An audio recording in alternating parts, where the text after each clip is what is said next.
Our Library by Bunting, illustrated by Maggie Smith.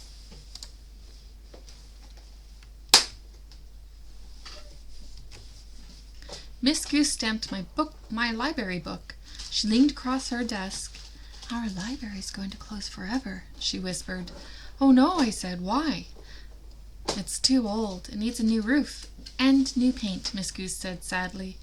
I said. We checked out 2 books, How to Lay a Perfect Roof and Library Painting for Beginners, reread by day and reread by night. The next morning we got started.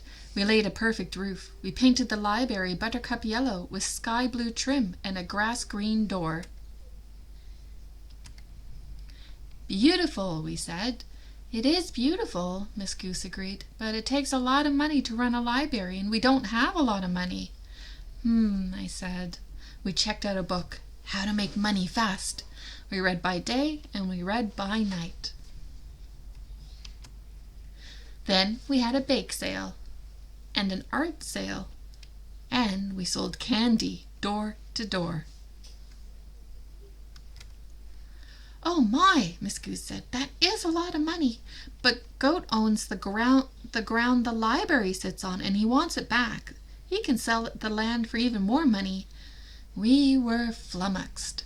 "How will we learn without a library?" Mouse asked. "We will be ignorant," Skunk said, "and an ignorant skunk is a very sad skunk indeed." I said. "Remember that it's the library we love, not the land it sits on. Let's find a book." How to Move from One Place to Another.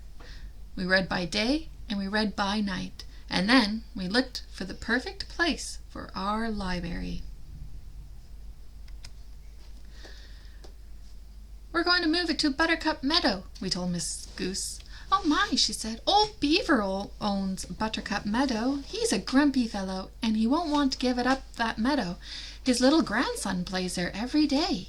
I rubbed my chin. You say he has a little grandson?" Then and there we checked out 2 more books, Read to Your Grandkids and How to Speak Wisely and Well to Grumpy Old Beavers. We read by day and we read by night. We looked at the pictures. We thought hard. Then we went to see Old Beaver in his lodge on Puddle Pond. "What do you want?" he asked. He was grumpy all right. Rabbit turned tail and ran, but I spoke up wisely and well. "Sir," I said, "the library is closing. We would like to move it to your beautiful meadow." "No!" Old Beaver grunted, grumpier than ever. "We know you have a grandson," I went on. I was fearful but determined. "Where will he get books to read?" "With books to read, he'll grow up smart," Skunk said. "And interesting," Squirrel added.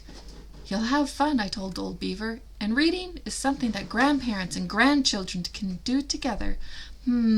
Old Beaver said. I opened the book I'd brought. "Look." Old Beaver peered at the picture. "Those are ducks," he said. "A grandfather duck and his grandson," I said, "and here comes baby chipmunk with his grandma." Old Beaver scowled. "No beavers?" "Not yet," I told him, thinking quickly. "We could send a picture to the publisher." We waited. Old Beaver slapped the deck with his broad, flat tail, and we waited some more. At last he smiled. "Oh, all right," he said. "Let me get my grandson so we can take a picture." The next day, all of us, and some grown-ups too, got together and moved the library. Our library now sits in the meadow. Buttercups drift around the buttercup yellow walls. Its grass green door is always open, and the sky above it is mostly sky blue. On rainy days, we stay cozy inside. On sunny days, we lie in the shade of a big whispering oak tree and read. We have story hour, and parents bring their little ones. Old Beaver and his grandson come in the afternoon after they've had their naps. They look so content together. Mole has taken lots of pictures of them, and Miss Goose has found several books about beavers for the library, and Badger didn't know how to read, so we're teaching him. Gopher lies on the grass and kicks up his legs. There's nothing you can't learn to do when you have books, he says. And Porcupine sews down her quills. If you can read, she adds. I smile, and it's even better if you have a library.